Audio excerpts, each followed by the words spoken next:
Medical admission টেস্টে প্রতি বছর কেমিস্ট্রি থেকে 25টা করে এমসিকিউ আসে। আর দেখা গেছে এই 25টার মধ্যে মোটামুটি 17-18টা এমসিকিউ হাজির স্যারের বই থেকে লাইন বাই লাইন তুলে দেয়। তো এই হাজির স্যারের বইটা পড়া আমাদের জন্য খুবই গুরুত্বপূর্ণ। এই জন্য আমি যে কাজটা করতেছি, প্রতিদিন একটা করে টপিক চুজ করতেছি, সেখান থেকে ফার্স্টে আমার নোট থেকে তোমাকে পড়াচ্ছি, দেন হাজির স্যারের বইটা, ওই টপিকটা তোমাকে দাগাই দিচ্ছি, এবং লাস্টে হচ্ছে প্রিভিয়াস ইয়ার কোশ্চেন সলভ করতেছি। তো আজকে হচ্ছে 3.3 এর লাস্ট টপিক, মানে মৌলের পর্যাবৃত্ত ধর্মের লাস্ট একটা টপিক। আগের ভিডিওতে এটা শেষ করা যেত, কিন্তু ভিডিওটা বেশ বড় হয়ে যাচ্ছিল, এই জন্য আমি এটাকে আরেকটা পার্টে ভাগ করে ছোট করছি, এবং এই ভিডিওতে তোমাকে বইটা আরেকটু ভালো করে দেখাই দেবো। ঠিক আছে, তো চলো আমরা শুরু করি। আজকের ভিডিওতে জাস্ট আমাদের তৈত্রীয়ন্তকতা এবং ধাতুর ধর্মটাই বাকি আছে। তো এটা আমরা একটু দেখি।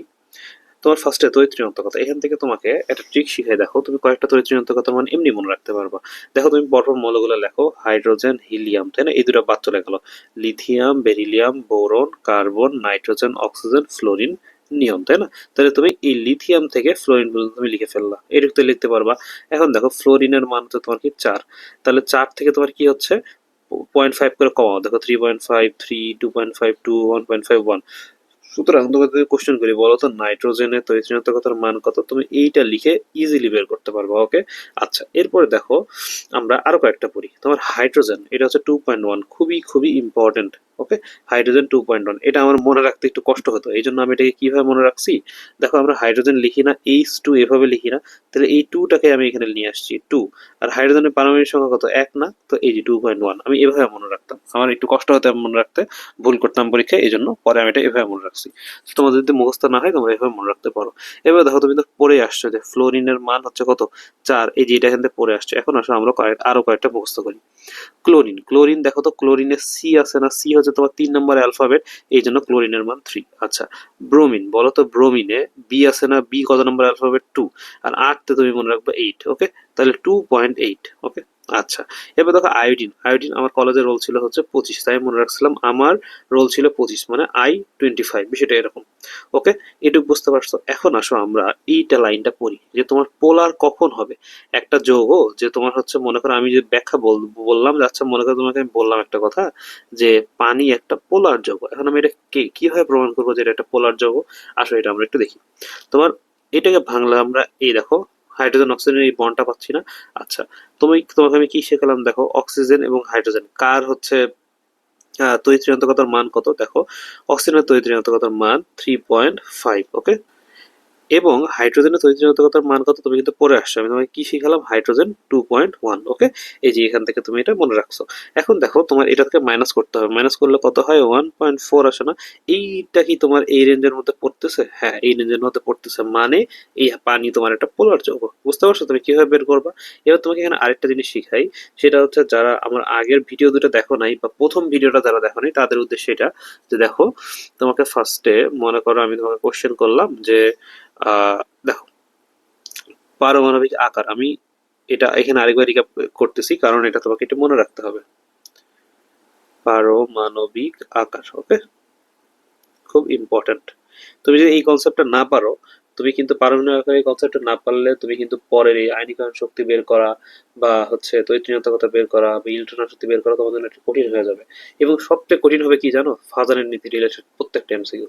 তোমাকে আমি 4টা যৌগ দিয়ে দিলাম, দিয়ে বললাম নিচের কোনটি সমযোজী, নিচের কোনটির গলনাঙ্ক বেশি, এরকম কোশ্চেন কিন্তু মেডিকেলে আসছে, এবং খুবই গুরুত্বপূর্ণ। সুতরাং তোমাকে এই পারমাণবিক আকারের কনসেপ্টটা খুবই গুরুত্ব দিয়ে শিখতে হবে। এবং তোমাকে এটা খুব সহজ একটা ট্রিক শিখেছি। সহজ ট্রিকটা কি? দেখো, তুমি মনে রাখবা, মনে করো এটা তোমার একটা বড় গোল্লা, এখান থেকে একটা ছোট গোল্লা করলাম, মানে একটি পর্যায়ের তুমি যখন বাম থেকে ডানের দিকে যাবা, তখন তোমার কি হবে? দেখো, বড় থেকে ছোট হবে। ওকে, আচ্ছা, এরপরেরটা তোমার জন্য আমি সহজ করে দিচ্ছি, সেটা কি? দেখো, যখন একটি গ্রুপের উপর থেকে নিচে নামবে, তখন তোমার কি হবে? বড় থেকে আরো বড় হবে। তুমি এভাবে মনে রাখবা, আমার মতো মনে রাখবা, তাহলে তুমি ভুল করবা না। কারণ কি? দেখো, তুমি যদি এভাবে মনে রাখো যে একটি পর্যায়ের বাম থেকে ডানে গেলে বড় থেকে ছোট হয়, আবার একটি গ্রুপের উপর থেকে নিচে আসলে ছোট থেকে বড় হয়। ঠিক আছে, এইভাবে মনে রাখলে তোমাদের কষ্ট হবে, এই জন্য কি মনে রাখবা? তোমার বড় থেকে ছোট হয়, আবার বড় থেকে আরো বড় হয়, তাহলে তোমার জন্য সহজ হয়ে গেল না? এটা তোমার কি শিখালাম আমি, বলো তো? পারমাণবিক আকাশ শিখালাম এখানে। ওকে, খুবই ইম্পর্টেন্ট, পারমাণবিক আকাশ শিখালাম। এখন দেখো, তোমাকে আমি জাস্ট একটা কথা বলবো, সেটা কি? তোমার আয়নীকরণ শক্তি, তড়িৎ ঋণাত্মকতা, ইলেকট্রন আসক্তি তোমার এই পারমাণবিক আকারের বিপরীত। ওকে, পারমাণবিক আকারের বিপরীত। যেমন তোমাকে একটা সিম্পল একটা এক্সাম্পল দিই, দেখো তোমার মনে করো যে দেখো আমরা পরপর তিনটা মনে করো মৌল নিলাম যে হাইড্রোজেন, হিলিয়াম, লিথিয়াম, মনে করো বেরিলিয়াম থেকে মনে করো বোরন, তারপর হচ্ছে কার্বন, নাইট্রোজেন, মনে করো আমরা তিনটা পরপর মৌল নিলাম। ওকে, এখন তোমাকে আমি বললাম যে বলো তো এইটার পারমাণবিক আকারের ক্রম বের করো। এটা কিন্তু একটা পর্যায় আছে, তাই না? তুমি কি মনে রাখবা, একটি পর্যায়ের বাম থেকে ডানে গেলে কি হবে, বড় থেকে ছোট হয়। তাহলে দেখো তো এটা তোমার সবচেয়ে বড়, তারপরে তোমার এটা বড়, তারপরে নাইট্রোজেন সবচেয়ে ছোট। এটা ক্লিয়ার হয়েছে? এটা তোমার কি পারমাণবিক আকারের ক্রম লিখলা। এখন যদি তোমাকে আমি বলি যে আচ্ছা বলো তো এখান থেকে তুমি বের করো হচ্ছে আয়নীকরণ শক্তির ক্রম। এই আয়নীকরণ শক্তির ক্রমটা তুমি এখান থেকে বের করো। তুমি কি করবা, সেম জিনিসই তুমি লিখবা কিন্তু চিহ্ন উল্টে দিবা। বুঝতে পারছো? তোমাকে আমি বললাম তড়িৎ ঋণাত্মকতার ক্রম বের করো, তুমি সেম জিনিস লিখবা, তুমি চিহ্ন উল্টে দিবা। ওকে, বুঝতে পারছো?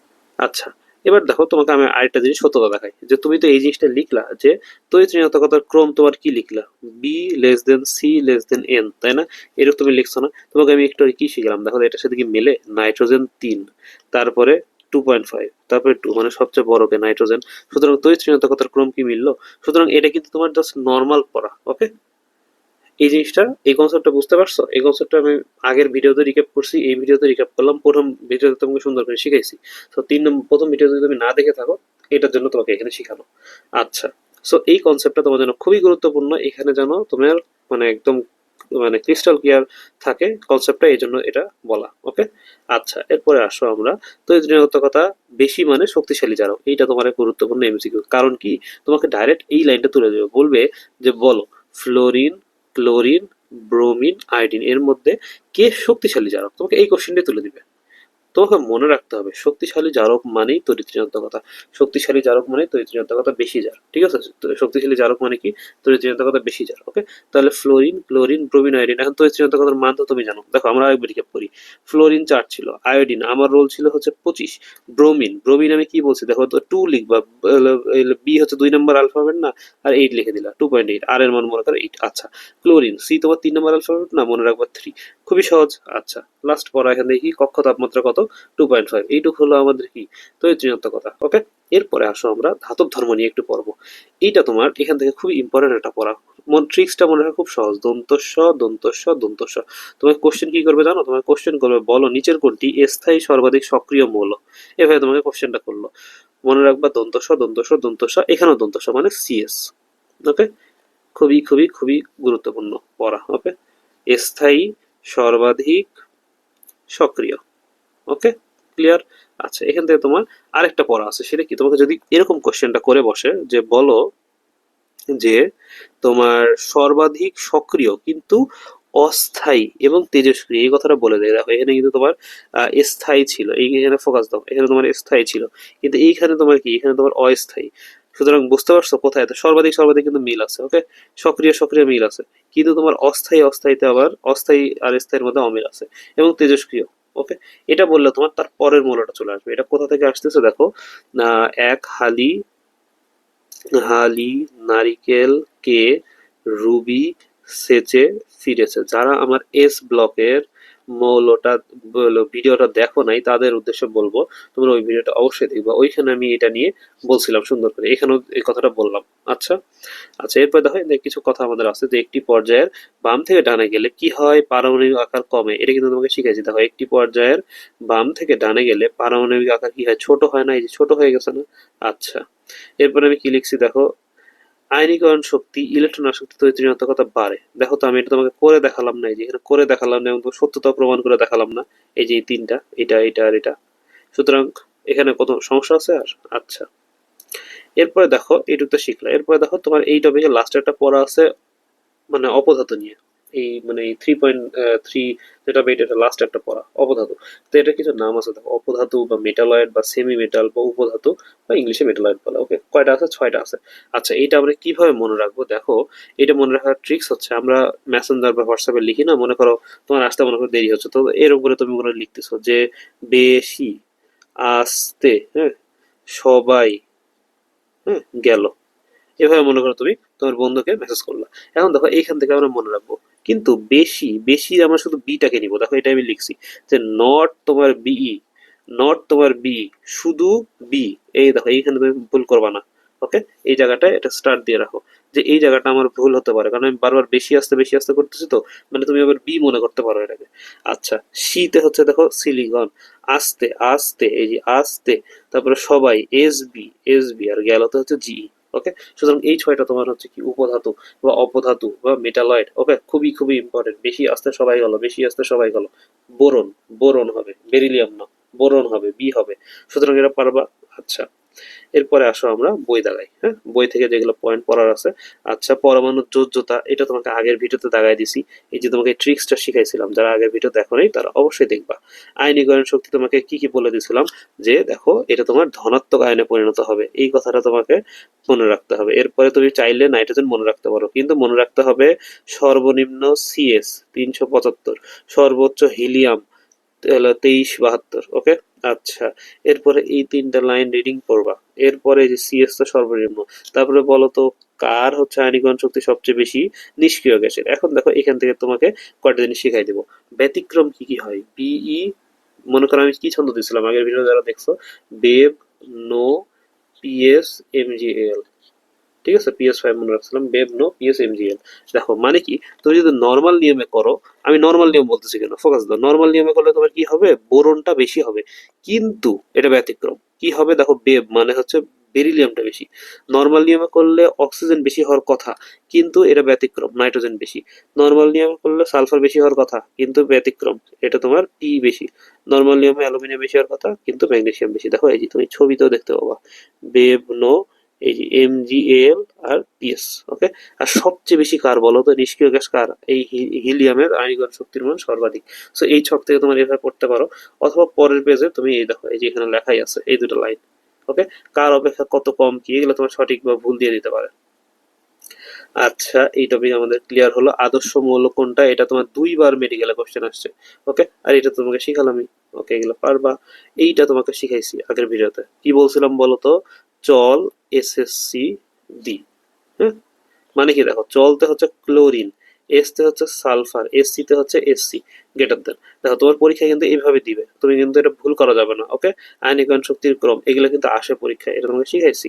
আচ্ছা, এইখানে তোমাকে আমি কি বলছিলাম, নেগেটিভ আয়নে এই যে ঋণাত্মক চার্জ হবে, তুমি কিছু মান মনে না রাখলেও ফ্লোরিন ক্লোরিনের ইলেকট্রন শক্তির মানটা মুখস্থ রাখবা। আচ্ছা, তারপরে বলছিলাম যে কখন তোমার ঋণাত্মক হয়, কখন তোমার শূন্য হয়, কখন তোমার ধনাত্মক হয়।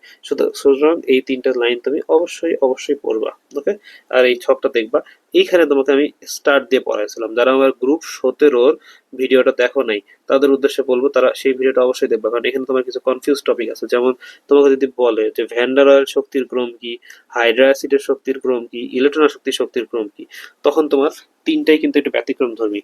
যেমন আমি এটা তোমাকে এভাবে ট্রিক শিখেছিলাম, যে বলছিলাম যে আমরা বলি না যে হ্যাঁ ভাই আসতেছি, তো এই যে হ্যাঁ ভাই, হ্যাঁতে হচ্ছে হাইড্রা অ্যাসিডের ক্রম কি হবে, তোমার আয়োডিন দিয়ে শুরু হবে, মানে আয়োডিন, তারপরে তোমার বাকিগুলো আসবে, মানে তোমার ব্রোমিন, এই যে আয়োডিন, ব্রোমিন, তারপরে তোমার হচ্ছে মনে করো ক্লোরিন, তারপরে তোমার ফ্লোরিন। বুঝছো ভাই, মানে ইয়া কি বলে, ভ্যান্ডারাল শক্তিক্রম, এটাও তোমার সেম আসবে। ইলেকট্রন আসক্তির ক্ষেত্রে এটা তোমার ব্যতিক্রমটা কেন, তোমার ক্লোরিন আগে আসবে, তারপরে ফ্লোরিন, তারপরে ব্রোমিন, তারপরে আয়োডিন। যারা গ্রুপ 17 দেখো নাই তারা অবশ্যই এটা দেখে নিও। ওকে, এইখানে দেখো একটা ব্যতিক্রম কি, তোমার অক্সিজেনটা কি হবে, পরে চলে গেছে। তোমার গ্রুপ 16-র মূল কি ছিল বলতো, 16 বছরের অপু এসএসি তে পরে, বুঝছো, 16 বছরের উপর এসি তে পরে, কিন্তু অক্সিজেন তোমার আগে হওয়া উচিত ছিল, কিন্তু চলে গেছে কোথায়, সবার লাস্টে, যে এসি তে পরে, পরের পরে হচ্ছে অক্সিজেন। সুতরাং এই দুটা যেন ভুল না করে আসো।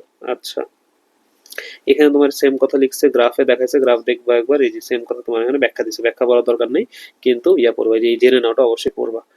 আচ্ছা, এখান থেকে তেমন নাই, এই এমসিকিউ গুলো অবশ্যই সলভ করবা।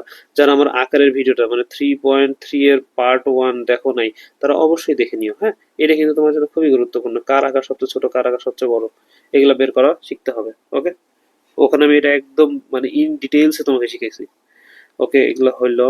তুমি ঋণাত্মকতা তো জানোই, এই যে তোমার হচ্ছে এটার মধ্যে হলো পোলার হবে, কেন পোলার হবে। আচ্ছা, আরেকটা কথা, এই যে এইটা বের করা পারো, এই হচ্ছে জটিল যোগের, যেমন দেখো আমি কিন্তু এটা দেখে বলে দিতে পারবো এটা আনসার কি। দেখো 6 আছে না, 6 মানে তোমার D2 আসবে, তারপরে sp3 আসবে। কেন, ডি এর মান এখানে 2, এস এর মান 1 আর পি এর মান 3, যোগ করলে কত হয়, এই যে 6।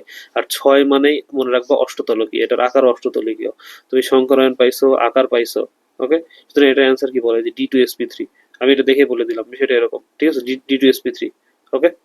আচ্ছা, এই ভিডিও যারা আমার দেখো নাই বা পরবর্তীতে যদি পরের ইয়াতে আসে, ওখানে দেখে নিবা যে জটিল যোগের সংখ্যায়ন কিভাবে হয়। আমি সংখ্যায়ন টপিক ইন ডিটেলস ইনশাল্লাহ ভিডিও দিব, ঠিক আছে? ইন ডিটেলসে, যেন তোমার কোনোটাই ভুল না যায়, ব্যতিক্রম কিছু আছে সেগুলো শিখাই দিব, ওকে?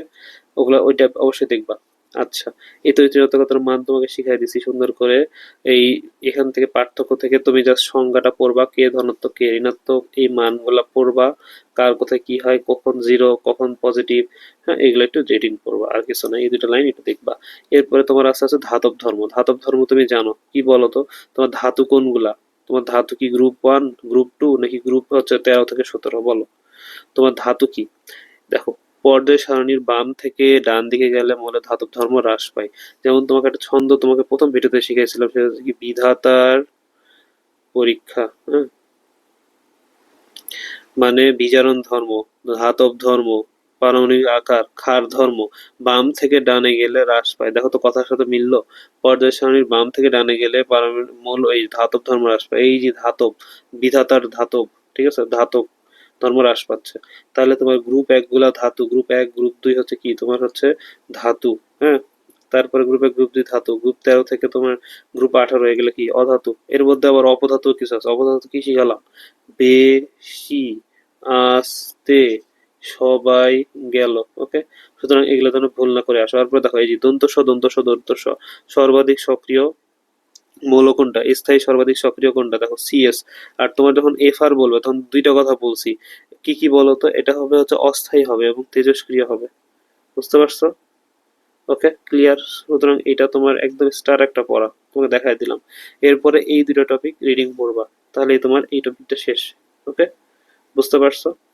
সুতরাং তোমার এই ভিডিওর মাধ্যমে 3.3 তোমার যতগুলা হচ্ছে আহ ইয়া ছিল, মানে পারমাণবিক ধর্ম ছিল, ধর্মগুলা প্রত্যেকটা ইন ডিটেইলসে তোমাকে শেষ করছি। 3টা ভিডিও একটু একবার দেখবা, যেন তোমার প্রত্যেকটা কনসেপ্ট ক্লিয়ার হয় এবং প্রত্যেকটা MCকিউ যেন তুমি হাজারি স্যারের বই থেকে আসলে অন্তত ভুল না করো।